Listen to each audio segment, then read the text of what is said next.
Allah Ta'ala yang berikan obatnya. Apa obat penyakit hati ini? Ya ayyuhal muddatsir qum fa'anzir wa rabbaka fakabbir. Nah, itu obatnya. Dan Rabbmu agungkanlah. Itu obatnya. Obat ini semua adalah mengagungkan Allah, masukkan kebesaran Allah dalam hati. Sehingga dari awal dakwah Rasulullah SAW yang diceritakan adalah siapa? Allah. Manusia dibawa pada Allah. Beliau belum bicara tentang perjudian, tentang minum-minuman keras. Beliau bicara tentang Allah. Aj'al al-alihata ilaha wahida inna hadza la syai'un ujab. Itu yang orang kafir protes.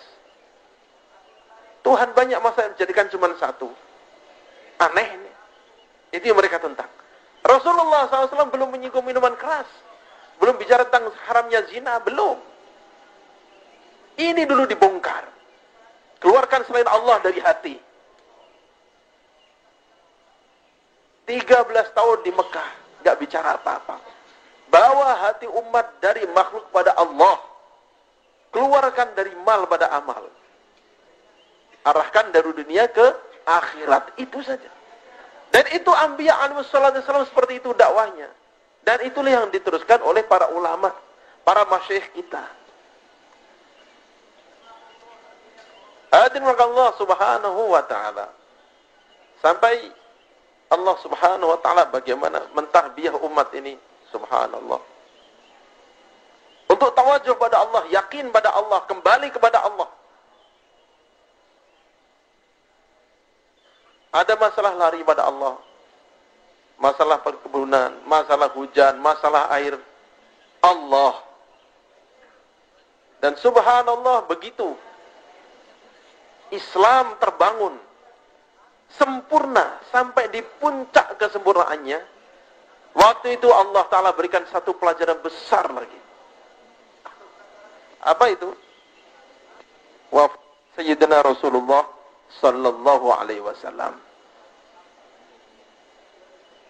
Sehingga umat gak percaya. Masa sih Rasulullah wafat? Sampai Sayyidina Umar bin Khattab radhiyallahu anhu bawa pedang. Kalau ada yang mengatakan Rasulullah wafat, saya penggal lehernya. Beliau wafat. Beliau hanya menghadap Allah. Seperti Nabi Musa AS menghadap Allah di Bukit Tursina. Nanti kembali lagi. Kenapa? Karena cintanya pada Rasulullah SAW. Subhanallah. Allah pilih sahabat Abu Bakar Siddiq radhiyallahu anhu. Apa kata beliau? Tegas. Man kana ya'budu Muhammadan فَإِنَّ مُحَمَّدًا قَدْ مَاتَ وَمَنْ كَانَ يَعْبُدُ اللَّهَ فَإِنَّ اللَّهَ حَيٌّ لَا يَمُوتُ. Padahal gak ada satu orang pun umat Rasulullah menyembah Rasulullah. Gak ada. Tapi untuk penegasan, sahabat Abu Bakar katakan, barang siapa menyembah Muhammad Sallallahu Alaihi Wasallam. Padahal gak ada satu orang pun Muslim yang menyembah Rasulullah Sallallahu Alaihi Wasallam. Sayyidina Abu Bakar Siddiq radhiyallahu ingin menegaskan bahwa agama kemarin, agama sekarang, dan selanjutnya yang menjaga adalah Allah. Yang diagungkan, yang disembah hanya Allah. Maka agama yang seolah-olah runtuh dengan wafatnya Rasulullah sallallahu alaihi wasallam ini dibangun kembali. Allah Ta'ala ingin buktikan dengan adanya Rasulullah sallallahu alaihi wasallam. Bahkan tanpa Rasulullah sallallahu alaihi wasallam, Allah berkuasa menghidupkan kembali agama. Sebab pondasi awal adalah tauhid. Pondasi awal adalah membawa umat pada Allah. Bagaimana Sayyidina Umar bin Khattab radhiyallahu anhu tatkala melihat bahwa kemenangan umat Islam dengan panglima besar Khalid bin Walid, Saifullahil Maslul, pedang Allah yang terhunus. Kemenangan yang seolah-olah mustahil Allah Ta'ala wujudkan.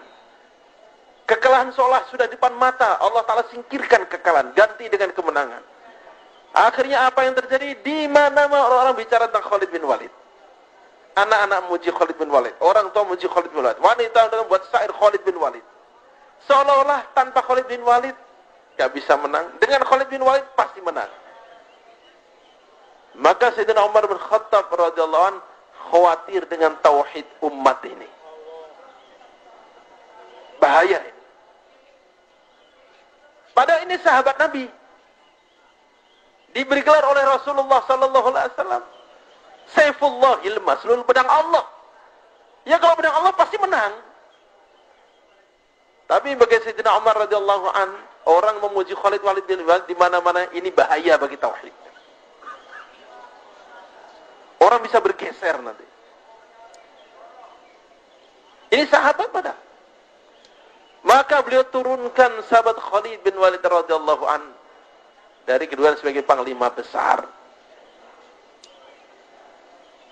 Bukan dijadikan sebagai kepala regu kecil gitu. Enggak, jadikan pasukan biasa. Prajurit biasa.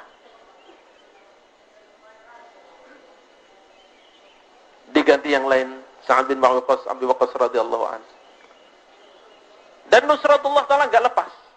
Menang, terus menang. Menjelang wafatnya Sayyidina Khalid bin Walid radhiyallahu anhu, apa kata beliau? Zaman sekarang ini, orang yang paling berjasa pada saya adalah Umar bin Khattab. Itu keikhlasan. Beliau paham apa maksudnya. Itu keikhlasan.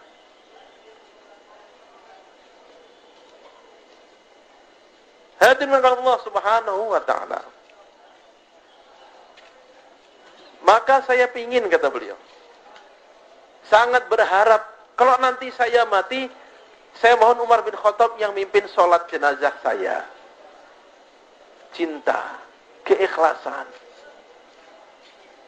bahwa semua yang dikerjakan adalah untuk Allah. Diturunkan gak apa-apa karena demi nama Allah, demi agama. So dalam dakwah bukan jabatan yang dicari.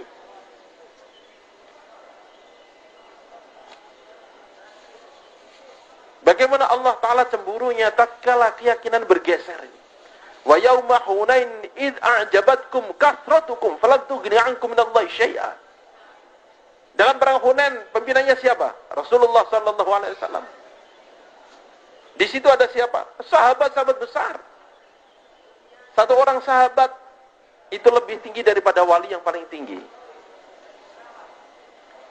Jumlah 12.000, lawayahnya 3.000 atau 4.000.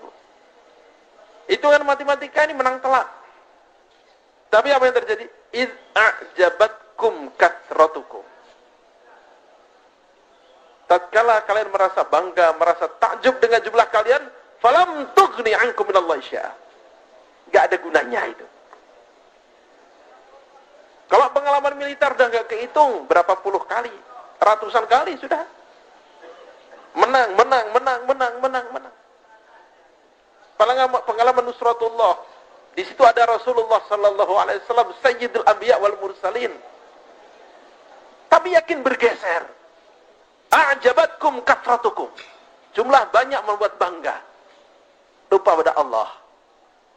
Dan itu enggak semuanya, hanya sebagian kecil sahabat yang baru. Falam tughni 'ankum minallahi syai'a. Kalah. Kocar kacir. Pada lari. Padahal pasukan siapa ini? Pimpinannya Rasulullah SAW. Di situ sahabat kocar kacir. Dan kita biasa mendengar kisah ini, sering mendengar kisah ini. Apakah kita ceritakan begini disebut ghibah?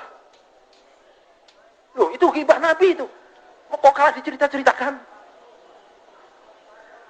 sahabat, jangan disebut misalnya. Itu kan ghibah jadinya. Inna lillahi rajiun. Kita mau bilang Quran ghibah? Makanya Imam Bukhari rahimahullah, beliau katakan, alhamdulillah, sejak saya tahu ghibah itu haram, saya nggak pernah ghibah sama sekali. Satu orang protes, wahai imam, bukankah engkau menulis dalam tarikh kabir?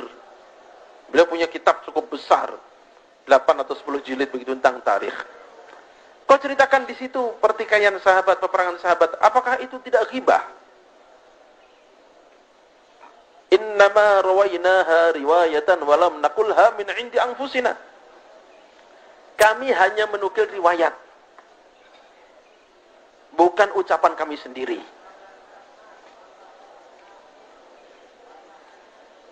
Kita sering mendengar cerita perang Siffin, perang Jamal, dan sampai hari ini saya belum pernah melihat satu kitab pun yang menceritakan perang Siffin. Misalnya dia tulis bahwa perang Siffin adalah perang Sayyidina Ali dengan seorang sahabat namanya Fulan.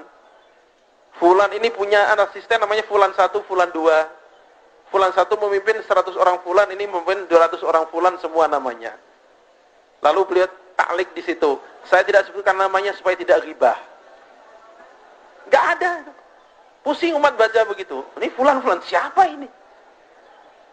Diceritakan perang Sayyidina Ali dengan Sayyidina Muawiyah radhiyallahu anhu.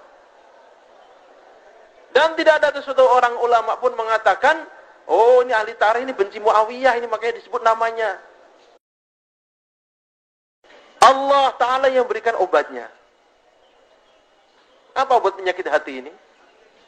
Ya ayyuhal muddatsir qum fa'anzir